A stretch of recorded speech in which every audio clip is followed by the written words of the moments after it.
Yes, Identify yourself. yeah, okay, I'm Thomas Hall. I'm with CAMaVT. And I was wondering what sort of exploratory pilot programs, research that your VA is doing in what's called alternative approaches or non-traditional approaches.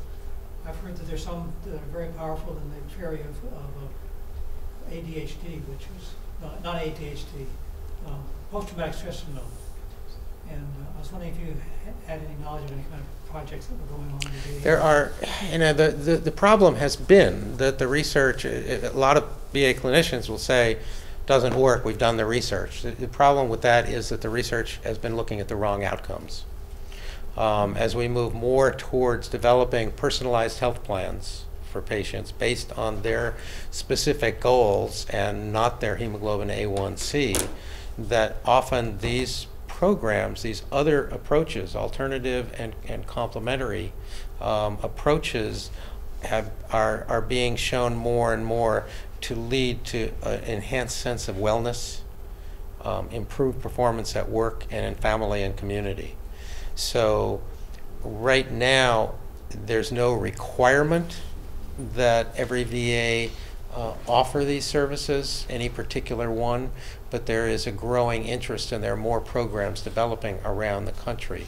Sometimes working with local community providers. When I was at White River, I engaged with a provider down in Lebanon, New Hampshire, at a comprehensive wellness clinic, who was a Chinese medicine provider, that he would see these people pro bono.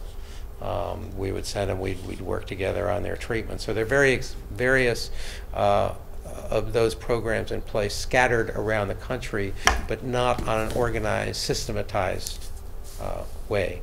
There's going to be more guidance coming out as we for the field as we go along. You know, recommending these programs, recommending that if nothing else, VAs assist patients in identifying local resources where they can get this kind of care, where it's not available within the VA. Some VAs have credentialed, acupuncturists, where have developed credentialing standards for acupuncture and massage. I think eye movement desensitization and reprocessing, EMDR, got its start in VA with PTSD. The population, an awful lot of places are offering that treatment. So I think it is growing. I worked with a group providing those services here in Montpelier 30-something years ago, but its time wasn't there yet. I think the time is finally here now that those approaches are, again, your symptoms may not immediately get better if it's a research project, but the sense of wellness and comfort that people get from them eventually leads to improvement in the symptoms.